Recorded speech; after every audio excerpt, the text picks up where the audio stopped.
Hi, I'm Stacy Pingree, founder of Radiant Financial Group and the Legacy Wealth Podcast. Today, we have an incredibly special guest, and I'm so excited to have him here with us. His name is James Prigge. He actually is a mortgage advisor, loan originator with Radiant Financial Group, and James is the king of the dad joke. So we got a really fun show scheduled ahead here because he brings, light and love to our whole organization. Welcome, James. Thank you very much. Yes, of course. We started talking about this, you doing this, and I think you have a little bit of imposter syndrome. I'm going to just call you right out, but you think you have a little imposter syndrome about why would you be here today.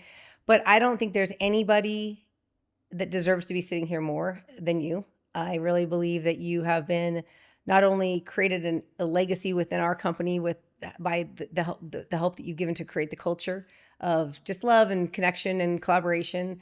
But I think you do it with your own community in Wickenburg. James was I'm going to kind of give you a little props up here, but James was born and raised in Wickenburg, Arizona, and he has called that place home again. I guess you're back out now with the new house, but you have a journey. We're going to hear all about it. But I think what you do in your community out there is just really also create legacy. You're doing that now with your family, and it is your legacy. It's been legacy for you too. So I'm excited to talk to you. Thanks. I'm excited too. Okay, well, let's kick it off, man. So how'd you get into the business? Well, it's a very long story, but I'll keep it short. I got a bachelor's degree in biology with emphasis in pre-med. I was supposed to, go that direction, medical. You didn't always just want to be a loan originator? Not really, no. It wasn't on my list. Yeah, exactly. And I started my master's degree in public health and decided to go to nursing school, kind of going, every different way. I just wanted to help people. That was the ultimate goal, just to help people in any kind of way. And I got married to my wife, Marissa, about a week before I started nursing school. Did the stuff and got pregnant with Noxton. And after 2 semesters of nursing school was harder than my bachelor's degree. No joke, huh? Oh my gosh. It was a lot of studying, a lot of tests, and a lot of just late nights just studying. And after 2 semesters, Marissa said she was pregnant. And I said, well, I've got 3 semesters to go. That's another year and a half to go. Or I need to find, a job and get started. And one of my roommates from college said, hey, I think you'd be really good at this. I'm over here at this company. How about you come try it out? And fell in love with it. It was, it was making sense of money and math and helping people, people crying on the phone saying I saved them thousands of dollars a month by paying off all their credit card debt. And we just did a lot of cash out refinances, and it was pretty rewarding. But ultimately the bigger picture of having, a manager and then a branch manager and a VP and a SVP all over you, like making sure that you're going green and kind of just micromanaging. Yeah. It was like that. I don't know if I can, this isn't like a family friendly job. Let's back this up. Let's back this up too. Because what you're saying is, let's dig into what it is you did. So first of all, at GCU, when you went to GCU, and at GCU, you were what's your title there? Oh, I was Mr. GCU 2014. Okay. So that's first. I think that says a lot about why your friend called you and said, I think Mr. GCU would fit in great here. Yeah. Okay. We got to have that in there. Yeah. And the second part is, so talk about the environment. So you went to a big, like a retail or a call center, essentially a call center for mortgage loans. Yep. Okay. And that's, that's out there. We have a lot of them here locally, like Loan Depot. Was it Loan Depot? Mm-hmm. Oh, it was Loan Depot. Okay. And then I know you went on from there, but so yeah, tell about the environment, like a little bit more in depth of the environment. Besides the managers, what is really happening when you're sitting at your desk? Oh man, it was there's a lot of ways that I can describe it, but it was very just front end focused. Obviously, when you get a loan in, you lock in the rate, you get the original documents, the W-2s, pay stubs, and then you just kind of send it off to processing, and then you just kind of forget about it, and you move on to the next one. Yeah. And the next one, and the next one. And there wasn't any really retention. There wasn't really a foundation that you can even start. Okay. You're in charge of your pipeline, yes. You're in charge of the leads that come in, but you're not in charge of how you get the leads, or if it's a good lead, a bad lead, if it's from New Jersey, if it's from Washington. Is your phone ringing at you, or are you calling out? Both. Okay. Very much both. there was different ways, different pay structures that were changing every single month. And it was just hard to keep track of all the comp changes too. Because once you start to get the hang of this and you start getting good at it, then they change the comp plan to this. And then you have to get good at this and they change the comp plan. And it was just kind of frustrating just knowing that I'm seeing this. And I've had friends that left and went elsewhere and they said, oh, I'm doing this much and I'm making this much. And I'm like, well, I did double you and I made half of what you made. Yeah. And on top of all that, just the family life balance. We had 2-3 kids at the time when I left Loan Depot. And I mean, I'd see them on Sundays. That was it. Long days. Yeah. I was talking to Marissa about it the other day. We were just kind of reminiscing and she said, I wouldn't see you until, after all the stores were closed. She'd ask me hey, can you stop by and, get some milk, get something. The kids are crying and I'm sick. Can you help me out? And by the time I'd get there, stores are closed. Like it's 9 o'clock, 10 o'clock at night. And I'd be back up at 6 a.m. and ready to rock and roll, just running focused. And yeah, it was just a grind. It wasn't for a family kind of person. Yeah, no, definitely Yeah. I mean, if you have, for sure. It's a great place to start and get like a training on how to sell. It's like boiler room. Exactly. Yeah. It's like boiler room. So what, obviously, people that don't know you that are watching this, like you are the most personable guy I've ever met. I mean, you're just, you're a magnet, for people. You also do another job. It's really funny. No, because I think this is a killer thing. And Jason used to do this too. That's why I think it's so funny. That's right. Yeah, we were separated at birth somehow. Two peas in a pod here. But yeah, tell how that. I mean, I think you've got the same mentality of like you're not afraid to work. You never have been. So it wasn't about the long hours and the phone ringing. It was about it was about the return on investment. It was return on investment, and it was about just being in charge. And I'm not a control freak. If somebody says, "Hey, I'm gonna take this over," okay, cool. Yeah, I'll help you out. Tell me how I can help you. Like I want to. Yeah. But I DJ on the side, and it is fun. It is my hobby. A lot of guys go golfing, they go fishing and stuff, and DJing is my hobby, and it's also just a way to meet new people. I wasn't going to bring it up, but I met a photographer there, and he's given me 2 leads, and he lives in Gilbert. Yeah. And he just, every time, I've seen him at 2 weddings. He's in Gilbert, and he drove out to Wickenburg for a wedding. I met him there, and then we went to Palm Valley, and I DJ'd over there, and met him again. And he's like, hey, did you get to talk to this guy? And I was like, yeah. He's like, yeah, that was my friend. I was like, oh my gosh, that's so great. Yeah. Yep. But and how many of your young couples have you turned into a lot of them. homeowners? I've got, a lot of them. Yeah. I can't count right now, but they are on my list. I have my own little kind of schedule pipeline of newlyweds and, need to make sure that they're buying houses. And I think if there's a tidbit we pull off this segment, it's like, get your, make sure your extra gig is something that like supports your other gig, right? Because what a genius way for you to generate enjoy, like have that time, go do something that is obviously life change. Both of them are life changing for people. So, getting them into a home or, but, or being there to support and MC their wedding, exactly. Pretty cool. Yeah. Pretty awesome. What do you think has been the biggest, I'd say, so you were in a very transactional environment, let's just say. What kind of got you thinking about, tell the story about how you came to us.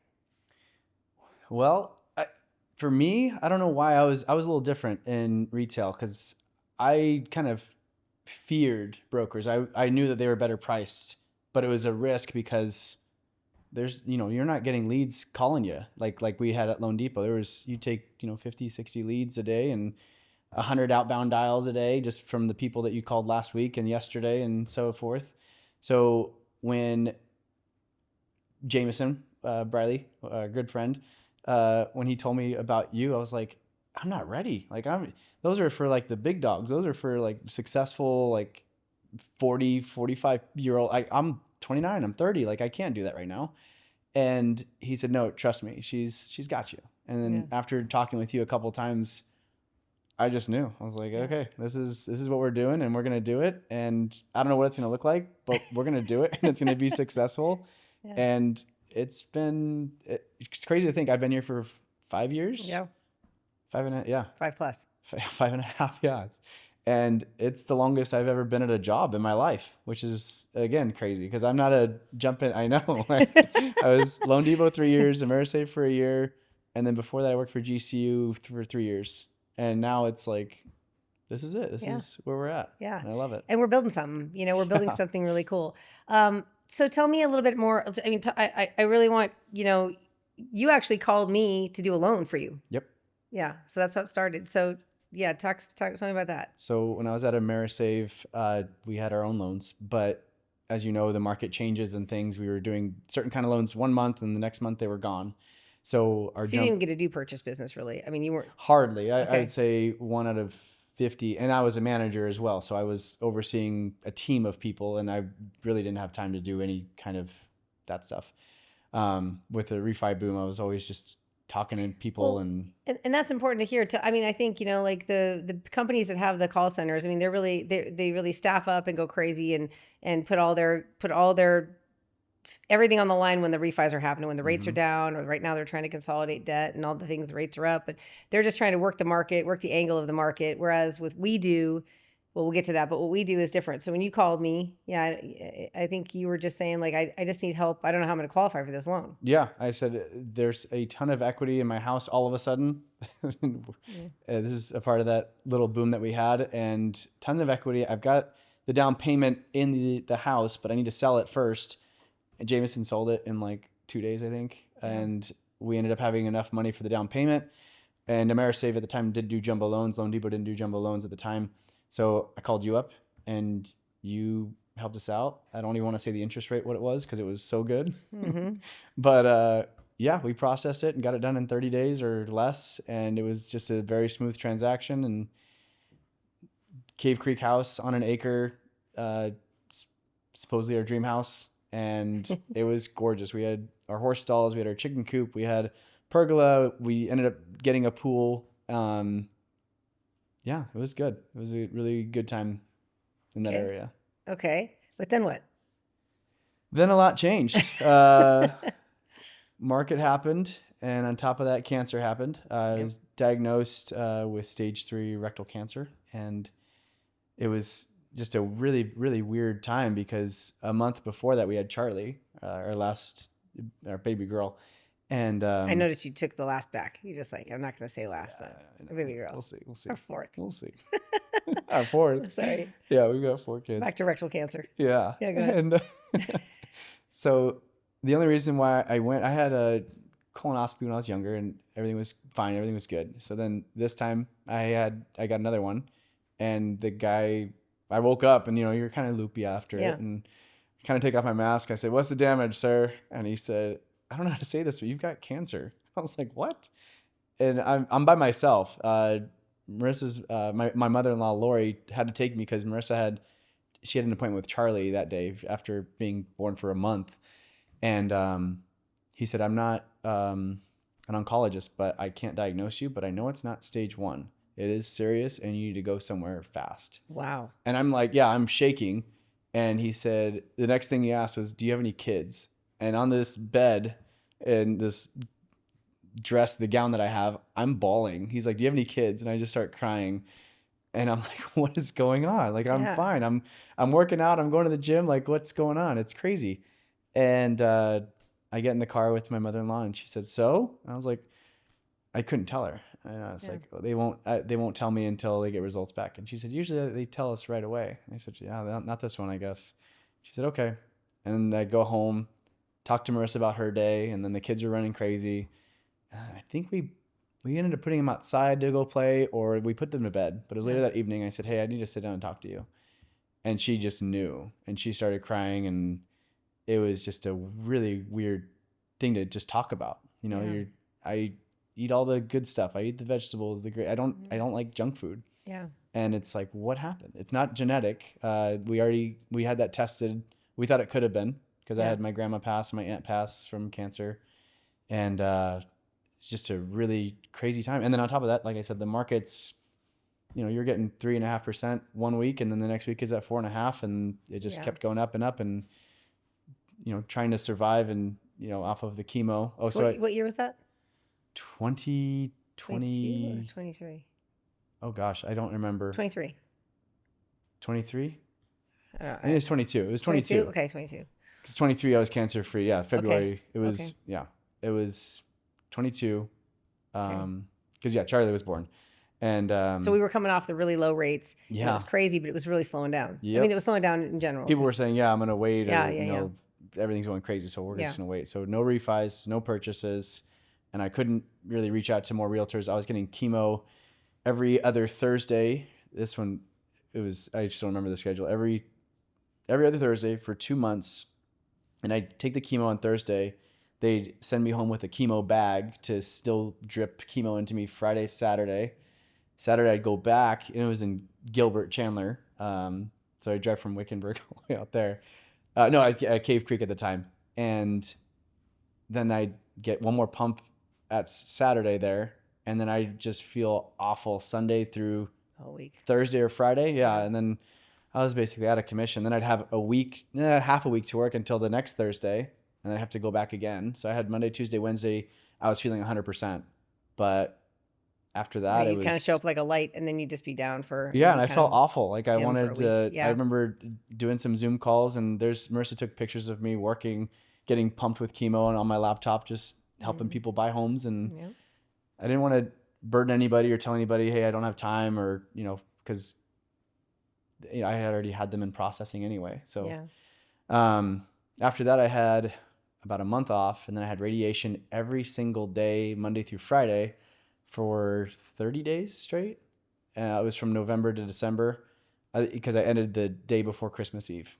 And at that time, I mean, radiation, it sucked too. It was just draining my energy out and everything.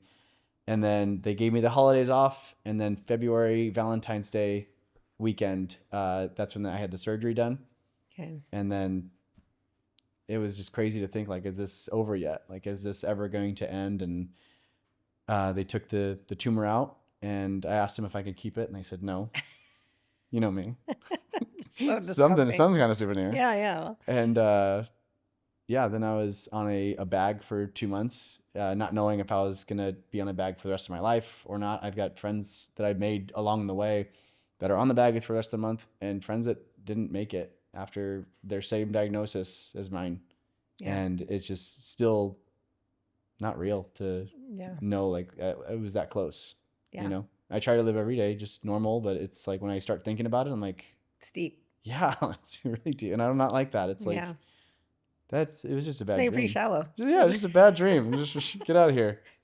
Oh no, I can just say that from our perspective, just witnessing you go through that, and the kind of like just courage that you showed to everybody. I mean, including, I'm sure, even to your family as well, but to all of us as well, it was pretty incredible. So Yeah. I mean, like I said, living legend. You're like a living legend already. Yeah.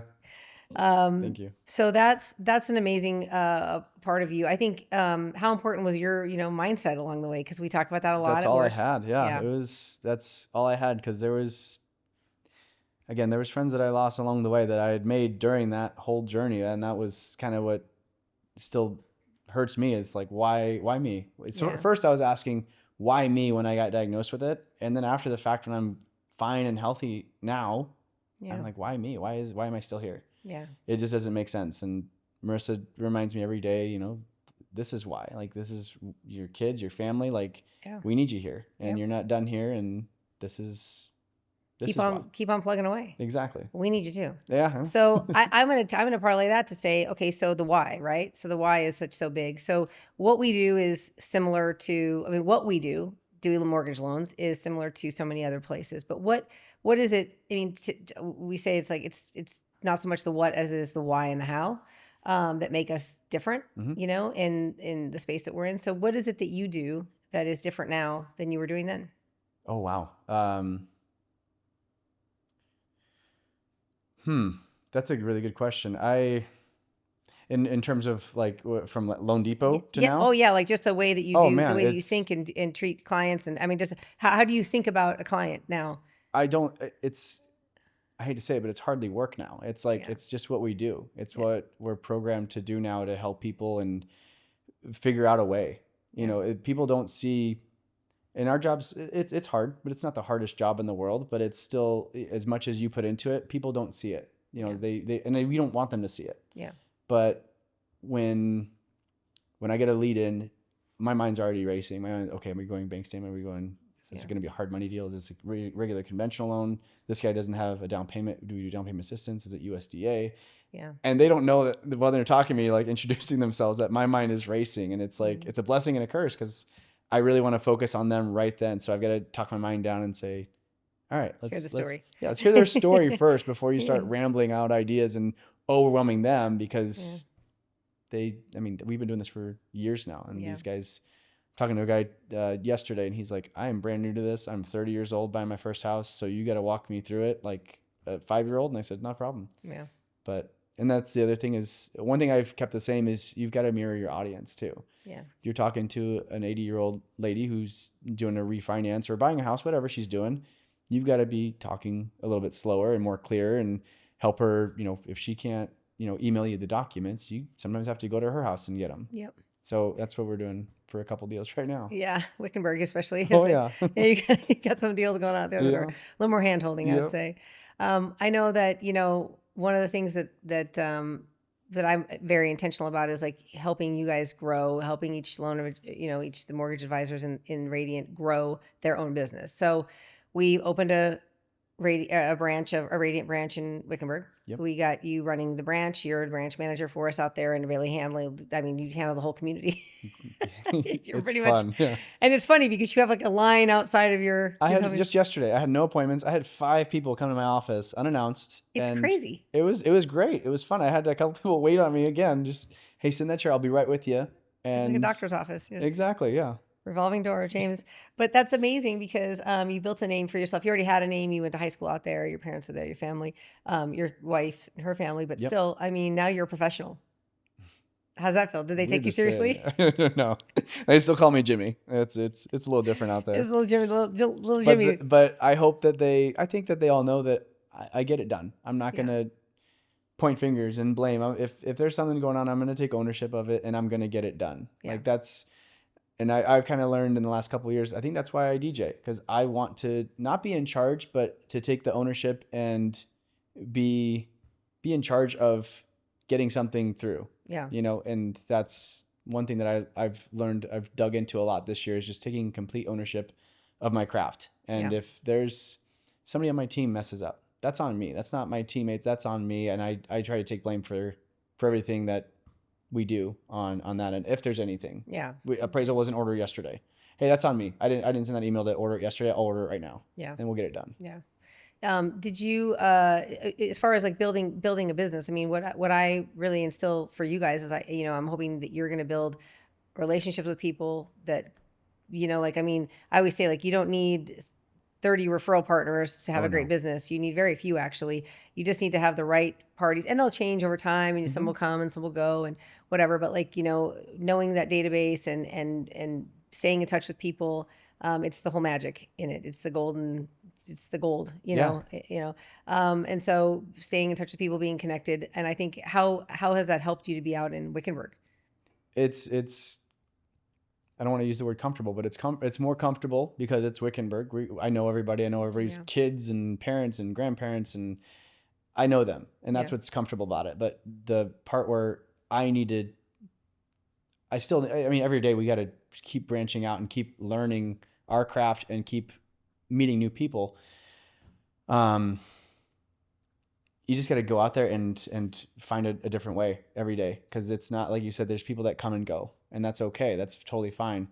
But you don't need 30 people in your referral database. You don't need, that's too much. Yeah. You just need 5 to 10 really good ones. Yeah. And then everybody else is okay. Just keep track of them and make sure that you're there when they ask you to help. Yeah. But, I'm not saying invest in a couple and don't invest in the others, but just know that, you don't need to spread yourself so thin. Just do what you can as best as you can do. And that's the best you can do. Yeah. I suppose that could happen out there. You could get spread really thin if you, you're everything to everybody. And I think you've established such a great base of trust out there with everybody that's what the connection's all about is, having trust in that community. So that's huge for you. There's been a couple closings last month. I helped a couple borrowers move into their house. Like I was done with work at 5:00. It's a Friday, and it was hot. It was March. It was hotter. Yeah. And I grabbed my truck, I grabbed a trailer and put their mattress and their dressers in there, and We got done at like 7:30, and that was it. It was Cracked a beer and pizza. okay. Oh, I love that. I know.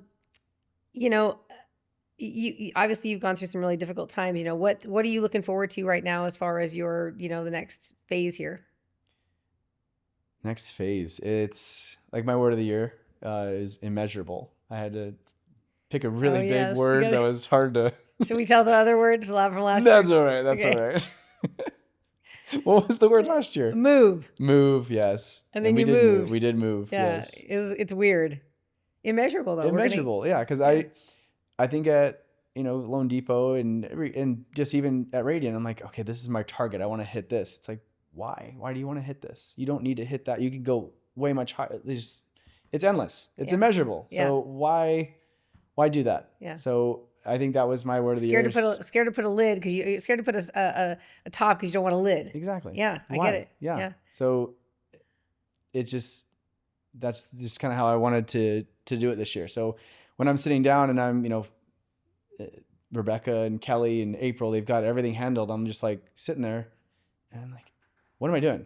All right, let's make some phone calls. Let's go. I'll bring donuts or I'll bring pizza to this real estate office and say hi and pop in and see if they need anything from me. Cause I'm done. My team's got it and I can trust them. And so that's what I was getting at earlier was what has changed for you in the process? Because I think now the core focus has gone from a like a call center front end guy where it's similar in the sense like that's what you're supposed to be doing now, right? It's just this front end, but like you have an entire support system to see the loans through from start to finish. And then, you show up at the strategic spots in the transaction, but for the most part, let the team take it and run. Yeah. It's totally different. I wouldn't say, I'm not going to talk about it, but it's just way different because they didn't give you a chance to have a foundation and grow. It was always front end. Yeah. These leads that are on your computer screen, they're not going to be here tomorrow. Yeah. They're going to go to the guy next to you and the guy next to that person. And you don't have a chance to build your own wealth here. Yeah. But at Radiant, this is as close to running a business as you can get than betting on yourself. And I never thought I'd be betting on myself, being a doctor. But here we are, and I love it to death, and it's awesome. Just having that trust and knowing that my team is going to take care of whatever it is that we need to get taken care of without me even asking. Yeah. I don't have to hound systems and processes. Yeah, it's incredible, and I just think that the foundation now is all right. I've got this person in. I'm gonna ask them, do they have any brothers or sisters? How's their mom doing? And, Havasu or, in Flagstaff, do you guys want a second home? I've had borrowers' moms reach out to me to do a cash out refinance recently. Mm-hmm. And it's just a nice fear that you have as, what do you call it? Sphere of influence. Yeah. And that's all it is. Yeah. You just circle of trust. Circle of trust. Yes, exactly right. Anything I can call that. So I do want to say this too, like when I was joking with you about it, having imposter syndrome about being here, on this, it was like, we talked through some strategy for you when you sold the dream house, and I was like, hey, it's maybe not your dream yet. Let's just make this. Let's go. And you guys really did have a dream to have land and other things, but for you downsized and went to Surprise. Yep. And then I said, so that's your first rental, right? And you're like, and I was like, what are you talking? Yeah, exactly. I remember that. Talking to me a lot. It's like, Stacy, what do you? It's me. It's Jimmy Prigge. What are you talking about? And so you did it. You moved into a spot. You downsized, moved into a spot for a little bit. Yep. This is it. This is a model we try to help our clients with right now. Is like we get into something that you can afford that can ultimately become a rental property for you. And what happened? We took off. That's what it became, and we just spoke it into existence, and it happened. And built a custom home. Built a custom home. Thank you, Jay, for helping us and saving us. It's beautiful. I wake up like I said, when I got here, I wake up every morning like, this is an unbelievable house, and this is it. Like, this is our house now. It's amazing. Yeah, I mean, I think, and so you are a wealth builder. I guess, yeah. Yeah, that's my point. Was you're a legacy wealth builder. I love it. James Prigge's a legacy wealth builder. Just in. So I think that's really fun, and I think it's really, really big. Again, I'm really proud to have you here, and I love that what you contribute to the team, not just in, obviously we've been with you now, your family, and we've been with you now for a few years. But that's how we do it here. Exactly. Yeah. And it's, Yeah. Anything else you want to leave as far as like wrapping up here on what your what legacy really means to you, or what you want to see for your future and family? Oh man, I just hope I'm always doing a good job and being a good example to not just, everybody, but especially my wife and kids, and know that, there's a good way to make money, and this is, you work hard and it pays off. And yeah, the benefits of this is, I don't know where I'm going with this right now. Yeah. But it's, Well, no, I mean, I think like I always say, like legacy is something you leave within. Like you just said, it's hard work. You didn't get here without hard work. You work really hard, oh yeah. And I think that's really an important thing to show your kids and your family and your community. So they see that, or you wouldn't be so successful. Yeah. Thank you.